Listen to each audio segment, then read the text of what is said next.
When you see this badge, this is probably the car you're going to think of. It's the new 2026 Subaru Outback. It's a little bit taller, a little bit longer, and a little bit wider than before, but there's a lot of goodness that you can't see on the outside. Let's take a look. The Outback is Subaru's most important car. It's not the BRZ, it's not the Ascent, it's this guy. And for 2026, it gets an all-new design language, and that's major because you're gonna see all of these design cues on future Subaru products starting now. Even though Subaru insists this is an SUV, it's still very much wagon-shaped all the way through, but it is 2 inches taller now, which means 1, it's gonna be easier to get in, and 2, you're gonna have more headroom in the back. Another something new for 2026 is this. It is not a Subaru branded skirt, it is your new tonneau cover, and it just folds up so you can just toss it in the back and not worry about it. Subaru has made the rear opening of the new Outback a little bit more square, so it's gonna be easier to get stuff in. Also, because it's a little bit taller, you get 2 extra cubic feet of cargo space, which is basically 1 backpack.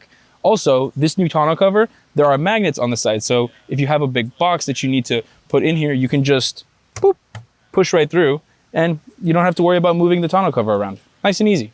Every new Outback is going to have 8.7 inches of ground clearance as standard. That's as much as a Toyota Land Cruiser. But if you step up to the Wilderness model, you get 9.5. Under the new hood, you still get the exact same engine setups as before. That means the base engine is still a 2.5 liter Boxer 4-cylinder engine, and the upgraded engine is a 2.4 liter turbocharged 4-cylinder engine. The only difference in terms of power is the base engine loses 2 horsepower and goes from 182 to 180, but they flatten the torque curve, so you should get a slightly more smoother power delivery. All of the Outbacks are going to get all-wheel drive, and they're all going to use continuously variable automatic transmissions, just like before. Subaru claims that they've completely changed the way that they build this car. In addition to that, there's a lot of stuff that we won't know about until we get in and drive it later. Like, it's supposed to be 10% quieter, it's supposed to be more luxurious, and more composed on the road. I guess we'll just have to wait and see. Inside is where the meat and potatoes of the changes really are. If you thought the exterior was different, you're gonna have a field day in here, and it's pretty obvious where the changes start. The first thing you're gonna notice is this new 12.3-inch digital instrument cluster. Gone are the analog gauges. Every single new Subaru Outback is going to have a screen there instead. The new screen is going to have 4 different pages that you're going to be able to scroll through and customize and configure to your liking.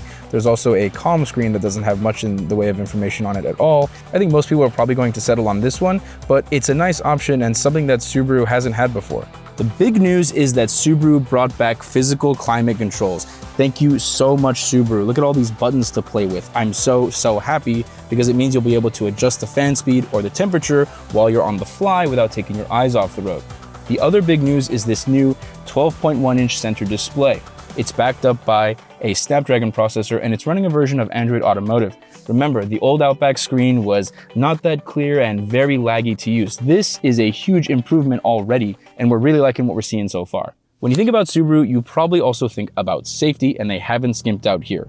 All new Outbacks are going to get a ton of passive and active safety systems as standard. But the big news is, and it's coming a little bit later, their new eyes-on, hands-off, hands-free driving assistant that is going to allow you to go up to 85 miles an hour without putting your hands on the steering wheel. Another thing Subaru talked about is increased visibility, and they weren't kidding. There's a lot more glass in here than before, especially behind the rear pillar, so that way when you check your blind spot, it's going to be easier. You're going to have an easier time seeing out. There are also these little windows here that allow you to see between the mirror and the A-pillar. It's going to make things like parking or tight turns that much easier. Overall, I really dig the vibe in here. It's a much nicer place to spend some time than before, and there are genuine, thoughtful luxury touches here. The seats are supportive and super soft. They're covered in this nice supple leather, which I really dig. I like this dash with this brown and this two-tone effect going on here. You also get high-end stuff like a Harman Kardon sound system. You get heated and cooled seats, you get a heated steering wheel. These are all really nice touches that elevate the space and make it feel like more of a luxury product. That's major, that's good. In the back, there's tons of space. It feels nice and light and airy. Nobody's gonna be claustrophobic back here. That extra 2 inches of headroom adds a lot of space, and I really dig it. Also, something I just noticed, you get sectioned off seat back pockets, so you can put your phone in here and a magazine in here or something else like that. Additionally, top spec models will get heated seats in the rear, 2 positions. You get 1 USB-C, 1 USB-A, and some air vents. It's really nice.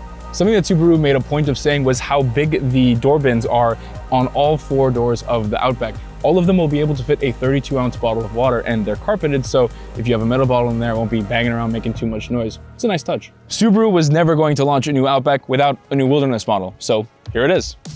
The visual changes are going to be obvious, but the big one is that there is Subaru written across the front grille instead of the star logo, and you get a lot more black plastic with these circular fog lights. It's a throwback to the original Outback, and I think they're pretty neat.